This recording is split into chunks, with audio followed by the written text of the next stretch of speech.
What is happening, my friends? Welcome to another great episode of the Arrington Gavin Show, your go to spot for sharp insights, bold opinions, and unfiltered takes on the biggest stories of the day. Whether it's politics, sports, pop culture, or even the latest buzz, look, we're diving deep, keeping it real. Wait, how do we normally say this? We're diving deep, keeping it real. So kick back, stay informed, and get ready to join the conversation. Sometimes I'm always like testing myself, making sure because I used to read off a script. Used to, but now I gotta like that where once you've done so many episodes like this, you tend to already know how how this is going. So yes, clap it up for me. Clap it up for me. Clap it up for me. That's right. That's right. Stop it. Stop it. Stop it. Stop it. You're too kind. You're too kind. All right, guys. On today's convo, we're going to talk about stories in politics, stories in sports, stories in pop culture, entertainment. There's so many, so I want to try and I always say I want to try and impact it all within this hour.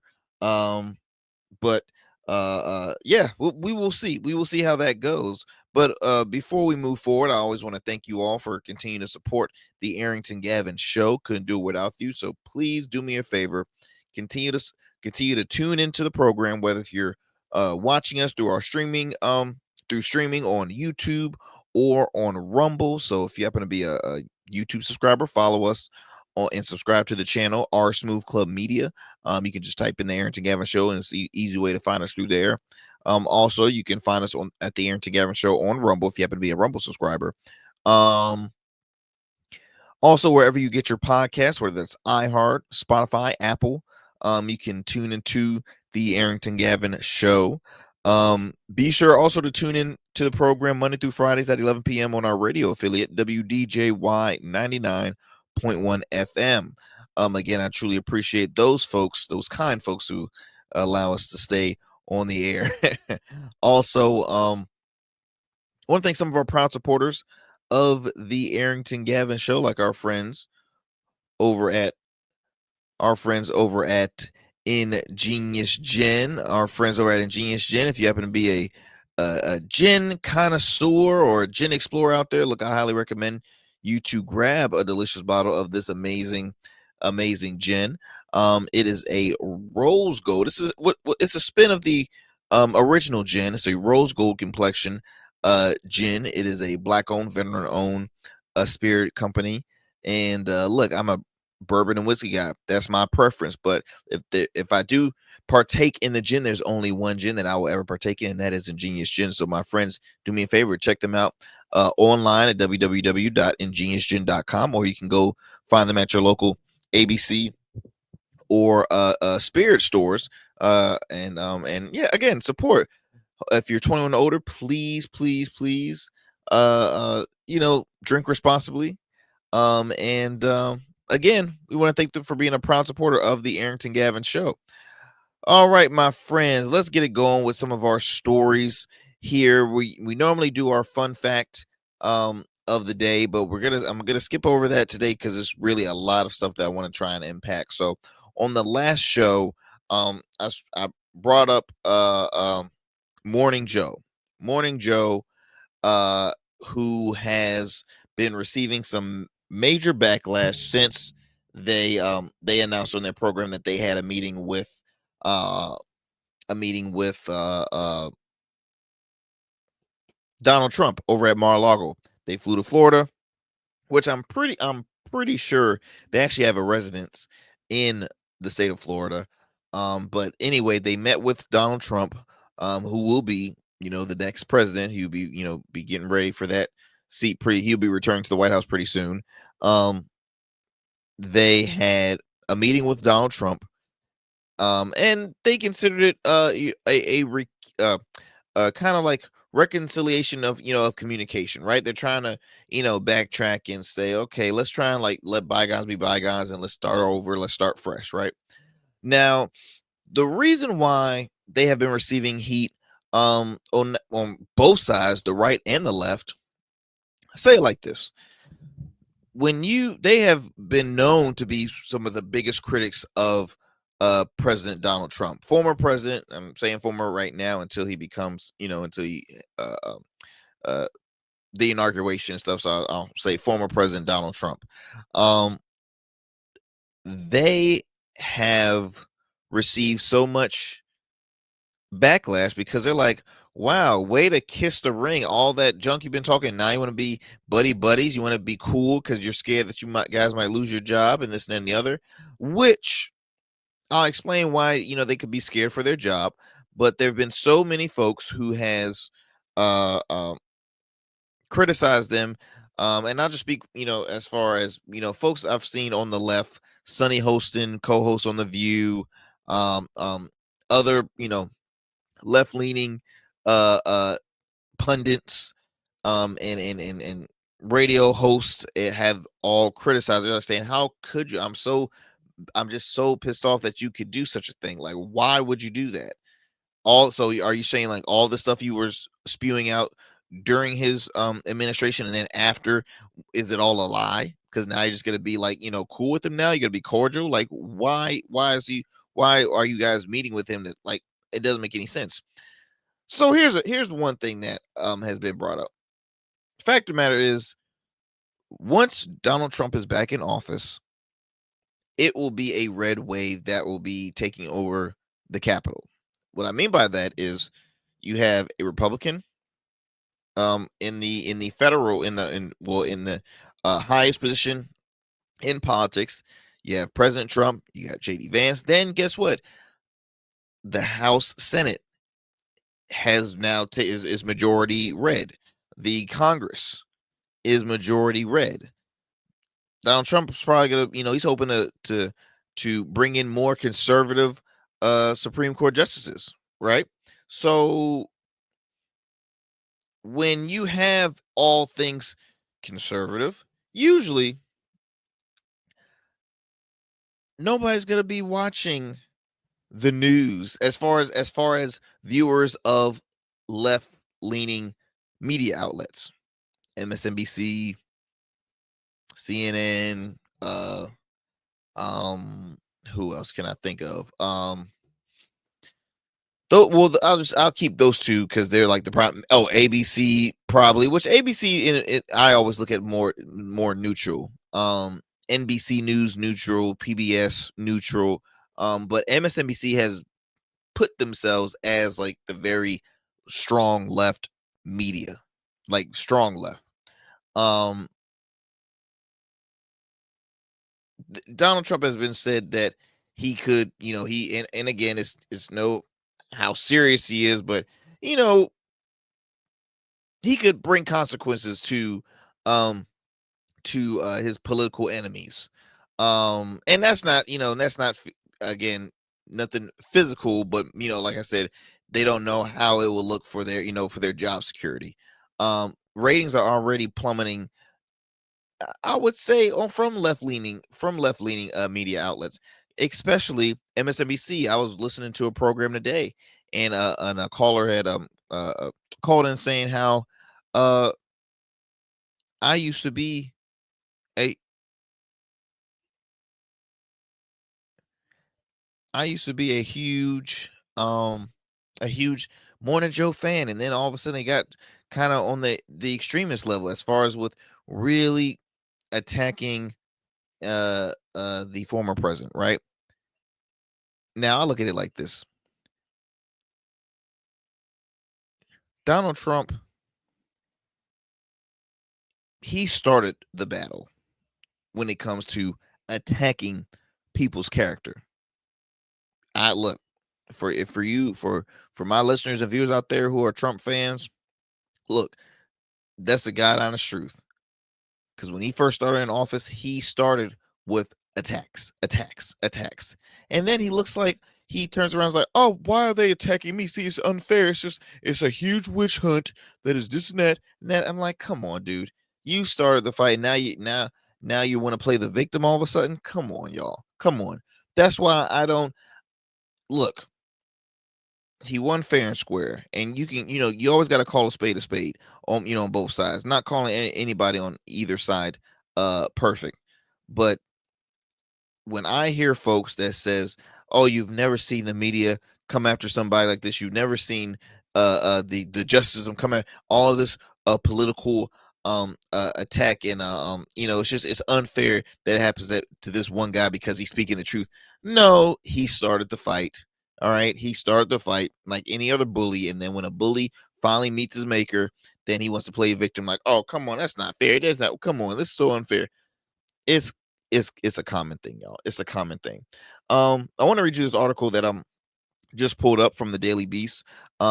It's in regards to Morning Joe, saying that the ratings has took a huge fall after Trump meeting announcement. Says here, after the co-anchors of MSNBC's Morning Joe announced that they had met with President-elect Donald Trump at Mar-a-Lago the previous day as part of what they dubbed as a new approach for covering him. Many viewers of the program turned their focus elsewhere. Now, this is according to Nielsen data. Nielsen data is what tracks viewership numbers from these, from television. Um, the numbers obtained by Mediaite show that after Joe Scarborough and Mika Brzezinski broke the news shortly after the 6 a.m. Time, 38% of those in the 25 to 54 demographic has stopped watching by the next hour. First of all, the show's on for 4 hours. 4 hours. Well, 3. Oh, 3 hours, excuse me. It's on for 3 hours. It is a lot. No, it's on for 4 hours. I'll be damned. No, it's on for 4 hours. It is a lot of television. A lot of television. Okay. Um, I'm pretty sure people are just tired. But anyway, as I continue, given the show's early morning time slot, viewerships typically rise from 6 a.m. to 10 a.m. President Joe Biden has been known to tune in regularly. The anchor's decision to see Trump was widely criticized. The show has since turned off comments on their post on X and hasn't post clips of the show in almost looks like in about 2 days after they had made that announcement. A source close to the show told the Daily Beast that the meeting with Trump was effing worth it because it may keep him from constantly bashing the press, which he has called enemy of the people. Look, for that person that made that statement, I can understand that. I see that being very fair. See, I'm not a part of the group that's criticizing Joe Scarborough and Mika Brzezinski for meeting with Trump. Look, at the end of the day, he won fair and square. He's going to be the next president for the next 4 years. Grow up, people. Grow up. To call these people out, say, "Oh no, we're going to continue to fight, fight, fight," and shame on you for kissing the ring. It's not kissing the ring. It's saying, "Hey, look, you won." They even mentioned that they had about a 90-minute conversation. A lot of stuff that they were disagreeing on, but hey, they found ways to compromise, and at the end of the day, they care about giving out the proper news to the viewers and the people of America. Now, the messed up part was that it wasn't like, I don't think Donald Trump will be loyal to them. I really don't. Like, I think it was a meeting, they let it happen, and then the next day he's gonna talk about him on another network and say, "Oh, look, like he's gonna look at it like, they finally caved in because I won." Caving in is all of a sudden becoming a fan of you. And I think this would be a lot worse if he didn't win and they wanted to meet up with him and try and rekindle relationship they probably had years and years and years ago. But I see this as, they should, because I'm an advocate of dialogue. I'm passionate about dialogue, civil dialogue, amongst people from all walks of the aisle. You know what I mean? I don't think you should just talk with your circle of friends that all believe in the same thing. No, you got to have people with different views and opinions within your circle. I enjoy it. I have a lot of friends of mixed stances, and so I think it's perfectly fine. Recently, in an interview with Fox News, Trump said it was very important, if not vital, to have a free, fair, and open media or press. So, again, my friends, I think that I think what they did was the right thing as far as getting to meeting with the who's going to be the next president.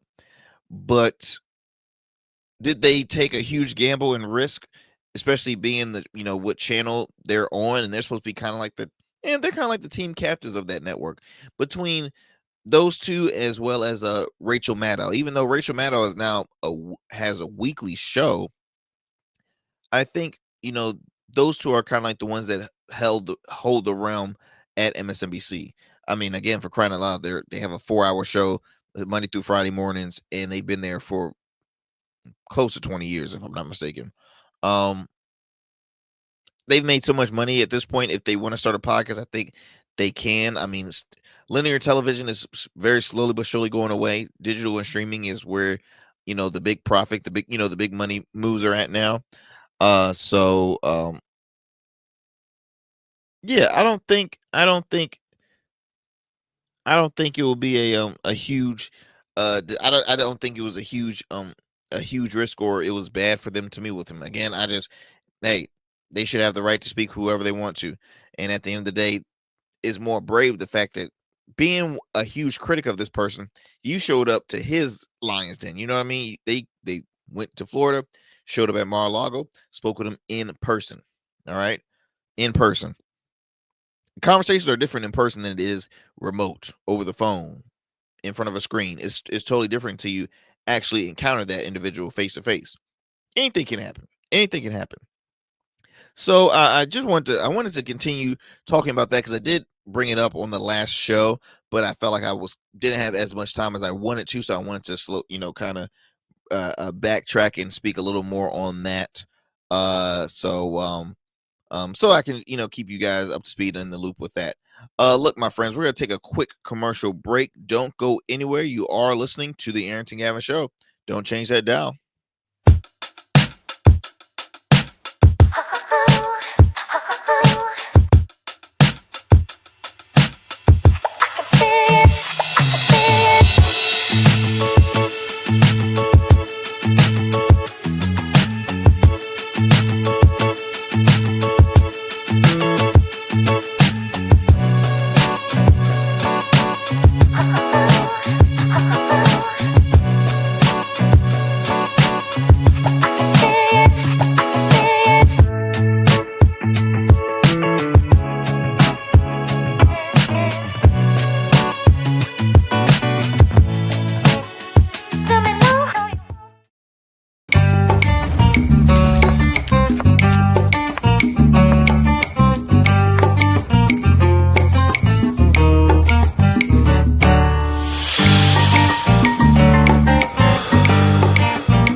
Become a man of distinction with Rugged Evolution Beard Care. Order our scented beard oils and beard balms to help you maintain and grow the perfect beard. Order today. Try our men's care products like the full body exfoliating cleansing bars, body wash, smooth stash, and more. Log on to our website or download our app to place your orders. Rugged Evolution Beard Care. We're your luxury but affordable men's care line. And remember, rugged is the new smooth. What is happening, my friends? Welcome back to the Arrington Gavin Show. I am your host, Arrington Gavin. Look, next up, I want to talk about Katie Taylor.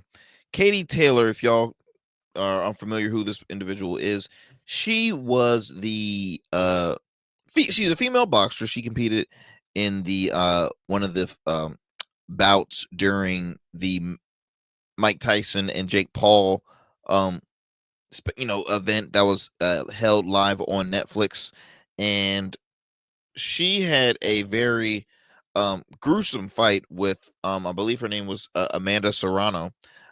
who was really, in my opinion, uh the one that was scoring most of the points during that bout. She was the true, like, oh, you already had money, like, oh, this girl's gonna win. The punches she was landing, the just the uh uh uh just the momentum she kept on receiving in the crowd engagement. And again, she, like she had in the bag. Now, this fight was a rematch um between the two, and it was a title fight. Katie Taylor, who's the champion, um she was losing the fight. She was losing the fight. It was clear as day. It was clear as day that she was losing the fight. Now, there were moments in that bout that uh she had headbutted Amanda Serrano, and it was proof because she had this huge gash on her eye, and then whacked it again, and it opened up even more. It's very, very, very gruesome. I would like to show it to you, but I'm not gonna show it to you because it was intense. Um, but a lot of folks were like, "Wow, this fight was robbed from Amanda Serrano," because everybody's like, "Oh, she won it," because all Katie Taylor was doing was just grappling with her, because that's what fighters do when they know they're losing. They start wrapping up because they're like, "Okay, let me take a breather. Whew. All right, I'm back. Oh, let me take a breather again." Like, that's what she's doing throughout the whole entire fight. But yet, this fight was the most watched pro women's sport event in U.S. history. Which, kudos to them, because they're, the promotion that when they had their first fight was under Jake Paul's boxing promotion.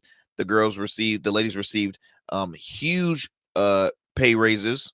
Right, it was the most ever, I believe, in boxing history, at least for that weight class. And so they put on a hell of a show. In my opinion, it was the best fight of the night. Much better than the whole Tyson and Jake Paul. But reason why I'm bringing this up is because recently, after it was declared that Katie Taylor was a winner, which a lot of people disagreed with, it turns out that Katie Taylor was getting suspended. Katie Taylor, as well as Amanda Serrano. Now, this is an article I'm reading off of GBN News, Britain's news channel, actually. Katie says, titled "Katie Taylor and Amanda Serrano receive boxing suspensions immediately after epic clash." It says here that Katie Taylor and Amanda Serrano have been handed mandatory 30-day boxing suspensions following their co-main event clash at AT&T Stadium in Arlington, Texas. The suspension comes after Taylor controversial unanimous decision victory, which saw her retain her WBA, WBC, IBF, WBO, and IBO light welterweight titles. Now, the 38-year-old Taylor emerged victorious in the thrilling 10-round contest, which served as a supporting bout to the Jake Paul versus Mike Tyson event. Now, both fighters must now observe a regulatory rest period as mandated by the Texas Department of Licensing and Registrations. The judges' scorecards all read 95-94 in favor of Taylor, which I think that was complete bull. If you watch this fight, Taylor was losing the whole entire time. The whole entire time. Um, but it says here, sparking immediate controversy, as I mentioned. A pivotal moment came in the 8th round when Taylor was uh, penalized with a point deduction following a head collision. That's what, again, opened up the top of the eye. It was very, very gruesome. The incident worsened an existing cut, furthering fueling the debate about the final outcome. Now, the narrow margin of victory across all three scorecards added to the contentious nature of the decision. Now, the point deduction could have proved decisive, making the unanimous verdict even more disputed among boxing observers. Now, it says here Serrano voiced her frustration post fights, stating, "I knew when it went to the judges, it was going to be a little shady." Clear as day, said Katie Taylor's known to play dirty. Amanda Serrano's trainer said she's known to play dirty, and she had but many other fights before, and it really should be stopped. The featherweight champion, who moved up 3 weight divisions for the bout, accused Taylor of headbutting during the contest. Taylor firmly denied these allegations, responding it was completely accidental. Now, and I'm reading a quote that says they're calling me dirty fighter and whatever, but that wasn't purposely done. Obviously, I'm in there fighting like she is, and it's a rough sport. Sometimes you get head clashes. You have to fight through these things. This is the fight. This is the fight game, Taylor added. Now, Serrano also noted, I am the featherweight champion of the world. I want to be great. I only fight the best. The mandatory suspensions are part of the standard boxing regulations in Texas, requiring fighters to rest 3 days for each round uh, fought. So let's see. So I'm trying to figure out why is it considered a suspension then? See, I think Amanda, she should be fine. Yeah, get your you know please rest. I hope there'll be a third fight. I hope this time there'll be no shadiness amongst the scoring, because I'm telling y'all, if y'all would have watched this fight, you would have been like, oh, yeah, most definitely, of course. Oh, she had this one in the back. It was that. Look, I'm not even a boxing expert like that, and you can clear as day. My dog can realize that Amanda Serrano won that fight. You hear me? He saw it and said, "Oh, this girl won that one." And then when they said no, his eyes just flopped. Them eyes just popped up in the air. Mine too. I'm like, what in the world? I mean, ridiculous. So, again, the full, I having Netflix air live boxing matches, I think is dope. This event, but I stand corrected, because 108 million viewers so far, most streamed sporting event ever. You hear me? Most streamed sporting event ever. So everyone was watching. Everyone's also trying to sue Netflix because of the buffering issues. I mean, it was weird. The TVs just, they were always buffering. Now it was great on devices, but just on linear television. So I'm like, what in the world is happening here?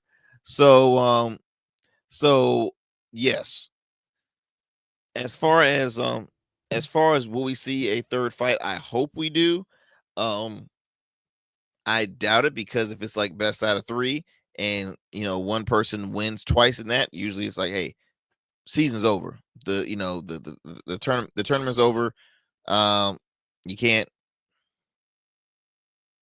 There will be a no third, third time. Speaking of third time, Evander Holyfield was trying to say, "Hey, look, maybe Mike, they want to see a trilogy." Mike's like, "Old man, sit your ass down. Sit down.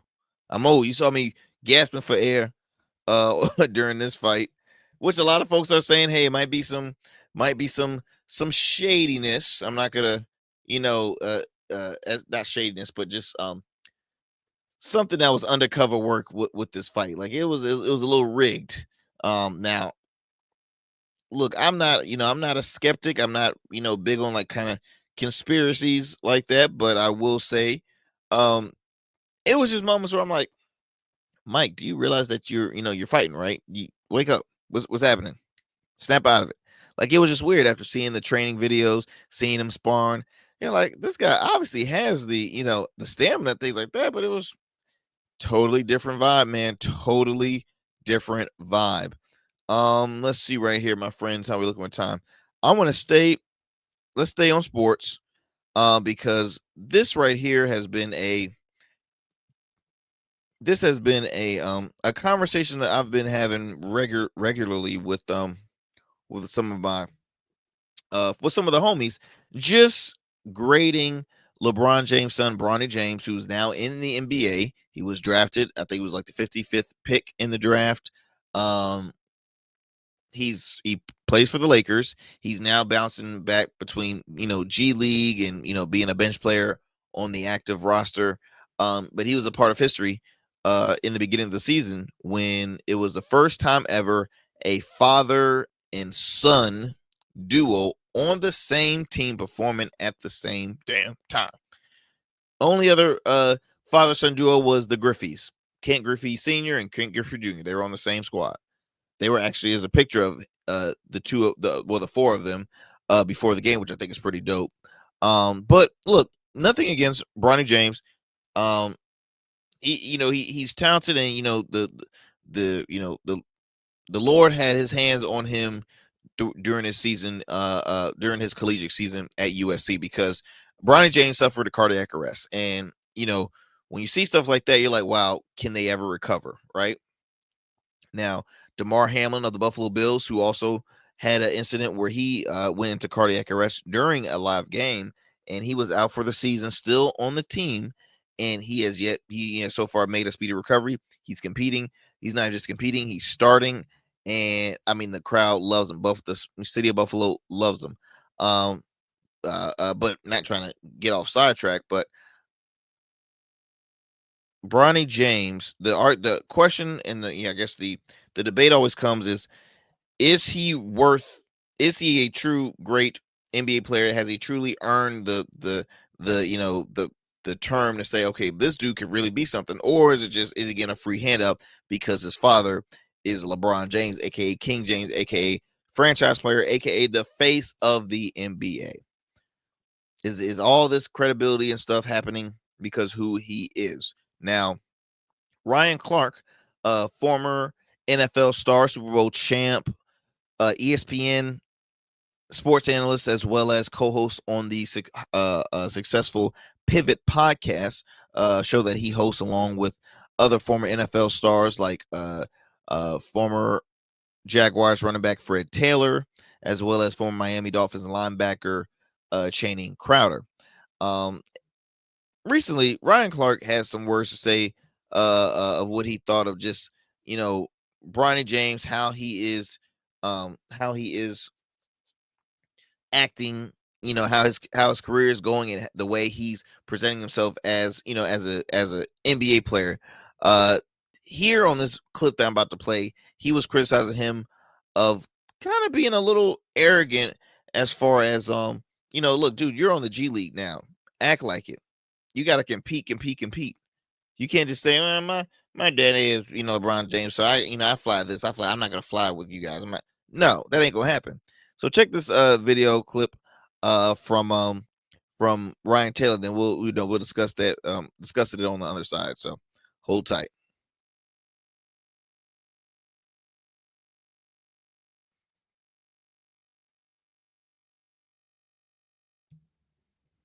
It's like Bronny James not traveling with the team on road games, and Fred, you saying, well, they stay at the Courtyard Marriott. What has Bronny James done that he shouldn't be able to stay at the Courtyard Marriott? You say, well, they fly commercial. What has Bronny James done where he should be too good to fly commercial? The pros isn't about where you came from, how you were raised, what your parents had. Professional sports is about how well you can contribute. And you don't get treated differently because of your parents. You get treated differently because of your ability to contribute. And if I'm Bronny James, which I'm not, and I haven't grown up that way, I'm begging Rich Paul, I'm begging JJ Redick, I'm begging my father, please let me travel with this team. Please let me stay at the Courtyard Marriott. Please let me fly commercial.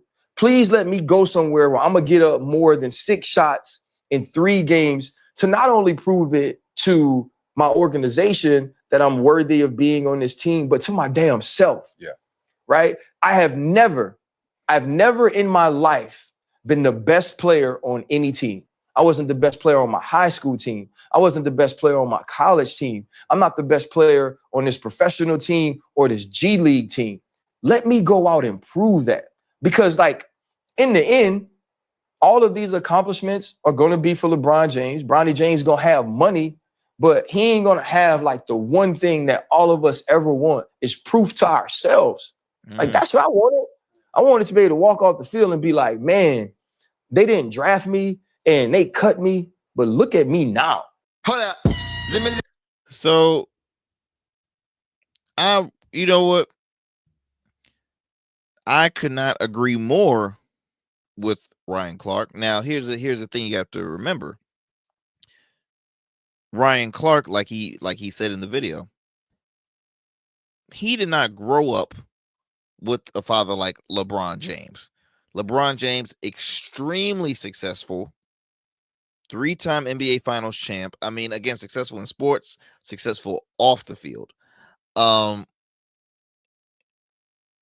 Bronny James, as of right now, in comparison to his dad, is garbage.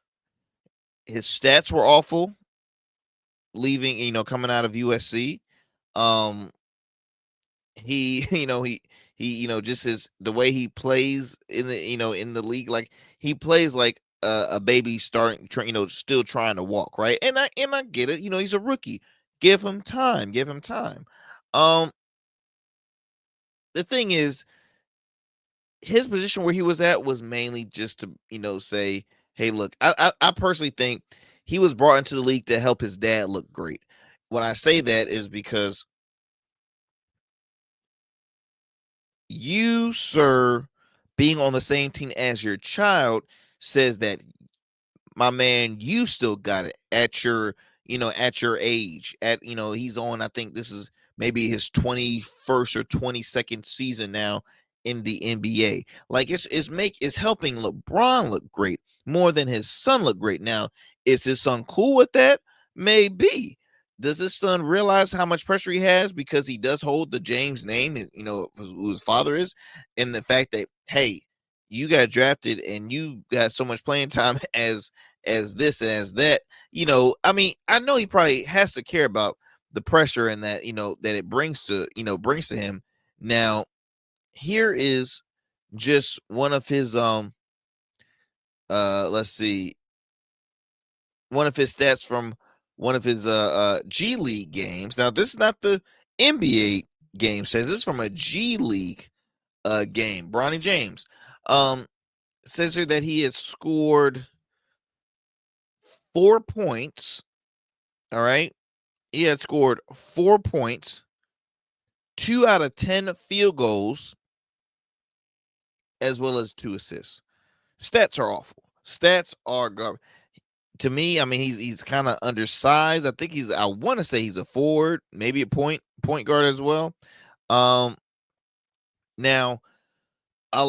again, you're probably saying, Arrington, you being pretty harsh. The dude just started in the league. I get it. But what I'm trying to say is, we've seen rookies that at least comes across as like, ooh, this guy might be a problem. This guy, can improve with potential.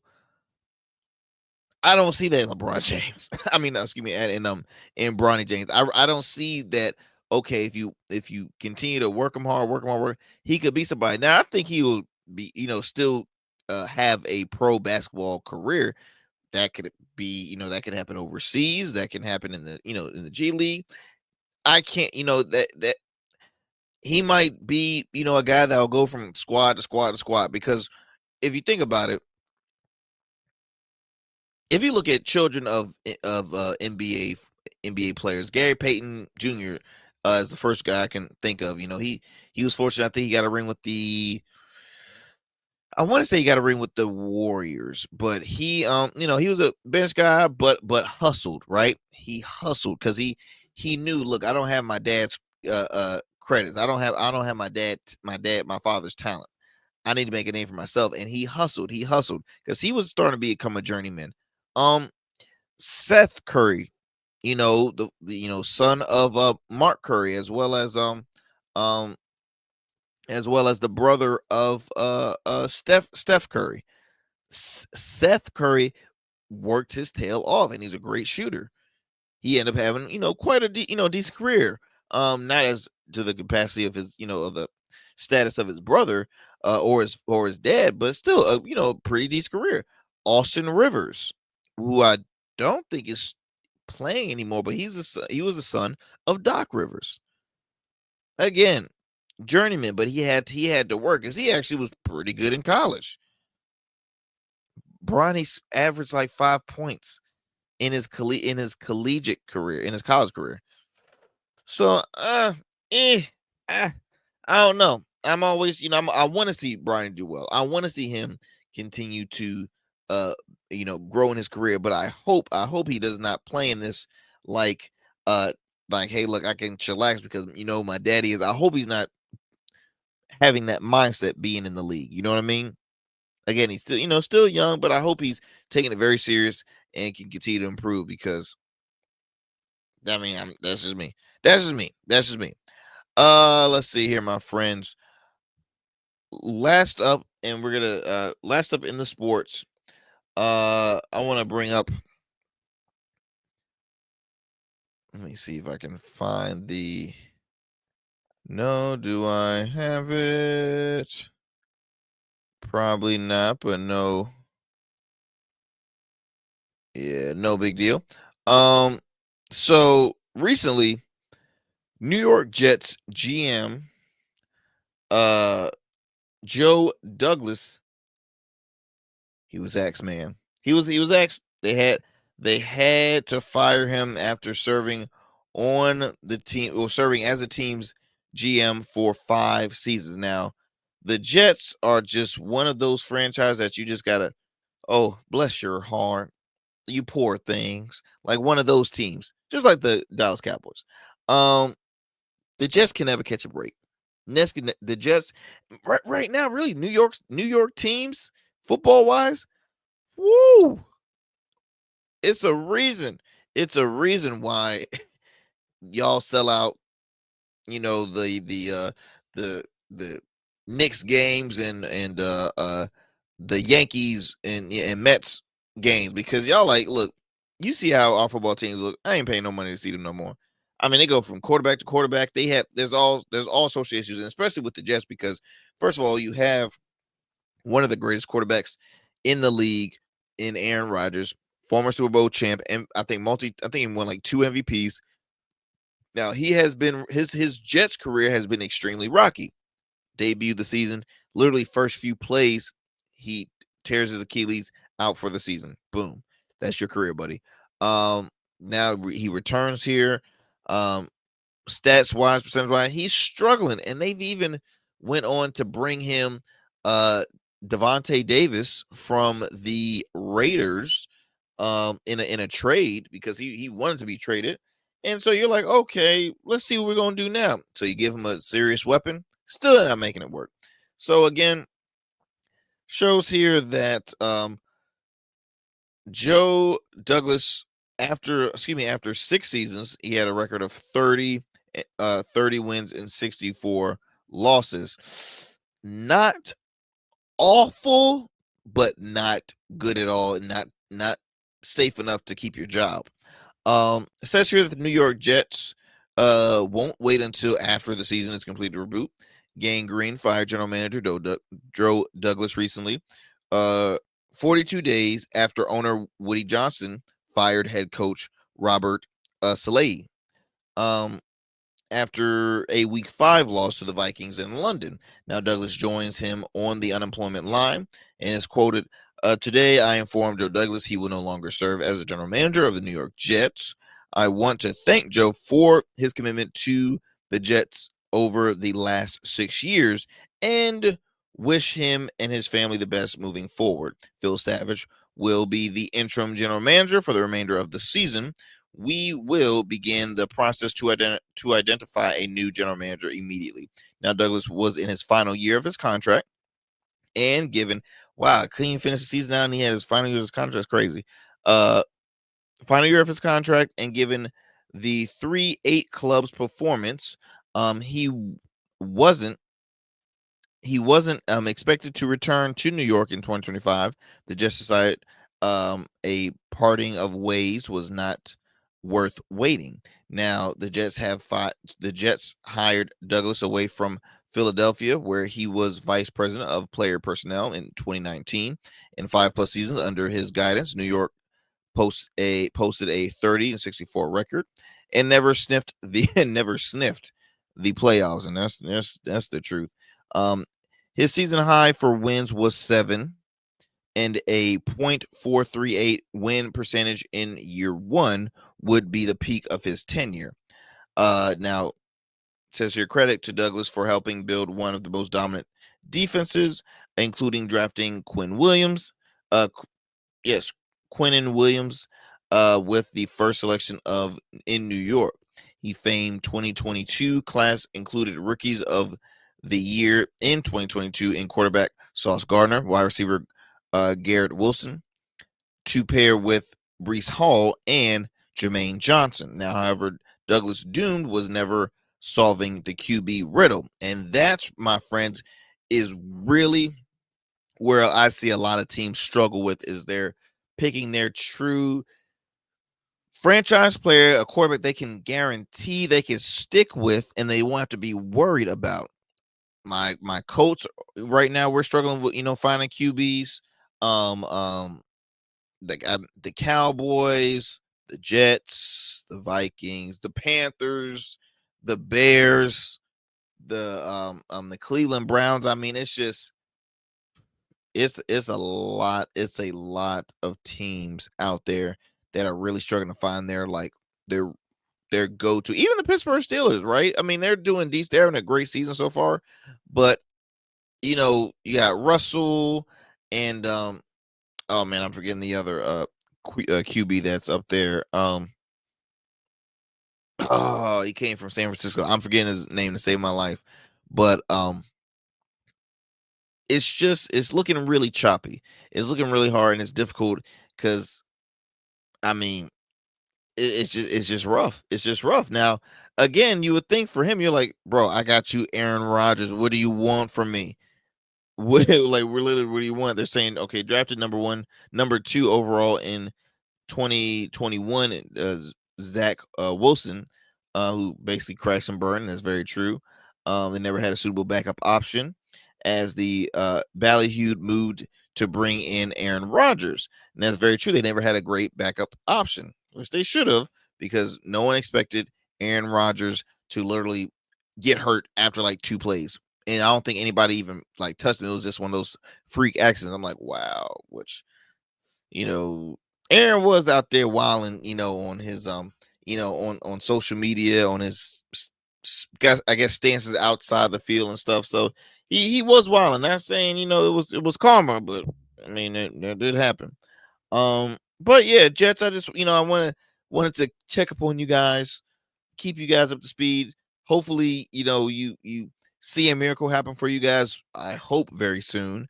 Um, but yeah, just had to mention that because best believe Joe Douglas either will be rehired for, I'll say rehired next year, or he might even get a job during the season.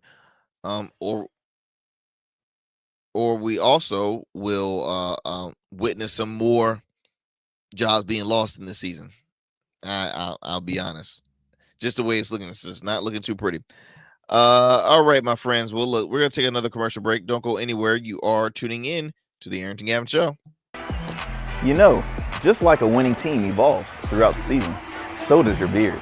I'm Arrington Gavin, proud CEO of Rugged Evolution Beard Care. With our premium oils, balms, and grooming tools, it's everything you need to level up your beard game. Whether you're a seasoned pro or a rookie, Rugged Evolution is the new smooth. Order now and dominate the beard game like never before. Rugged Evolution Beard Care, because every beard deserves to be.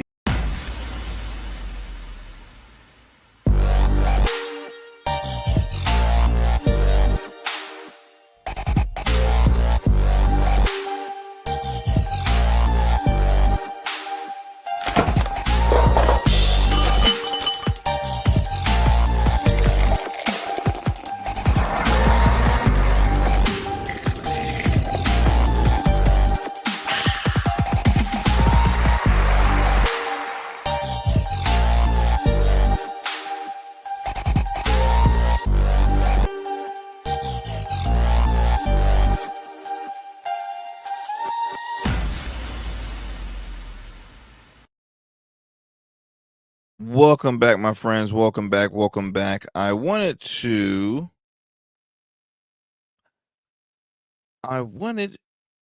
bring up uh the artist, the entrepreneur, reality star, Ray J. I'm a bit confused on why Ray J is getting so much television time on supposedly news for all America that is important to keep people informed. Like, why is Ray J on? I'm like, I'm really like, and he's on kind of like one of my go-to shows I tune into pretty regularly, the Cuomo Chris Cuomo show called Cuomo weeknight show on News Nation. I'm like, why are they asking Ray J his take on this? And it could be, hey, he's available. It can be being who Ray J is, and he's pretty, you don't know what you can get out of his mouth, and they all only care about ratings. I just think it's pretty weird. Now, Ray J now has a YouTube show, I think called Reality Check, where I've mentioned before on the show, he literally sits behind a table and kind of brings across like he's a anchor man for for your local news. And so Ray J's considered himself a journalist. Now, I think I think he's kind of getting over himself because he's been on News Nation, he's been on Cuomo's many a times speaking about the same crap about Diddy. Matter of fact, let me go ahead and I'm gonna play a soundbite for you, and then we'll chop it up a little bit on the other end.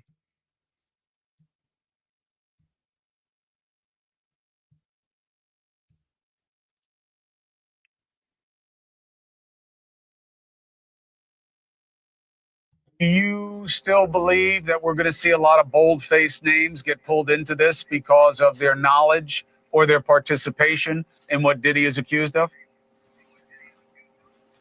I think that there might have been times where people have partied with a certain team of people and it might have been a freak off at that party, right? But I can guarantee you, most of the celebrities that's went to Diddy's parties never even heard of a freak off. So the freak offs in the beginning sounded really interesting, and entertaining, I would say. But in this space now, when you look back, where were the freak offs?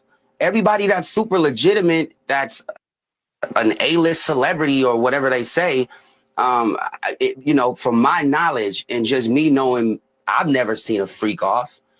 What does that really mean? I mean, is that really real? Is this 50-50? Are we creating a new narrative for something that's not there? Where was it really dope in the baby oil? I mean, what are we doing? Do you? So, guys, uh, uh, ladies, y'all who are tuning in right now, should we take Ray J serious? Should we take Ray J serious? Because I can't. If you're watching right now, you can. I mean, just his. I don't know. I'm the vibes I'm getting from Ray J is like I can't take this guy seriously, man.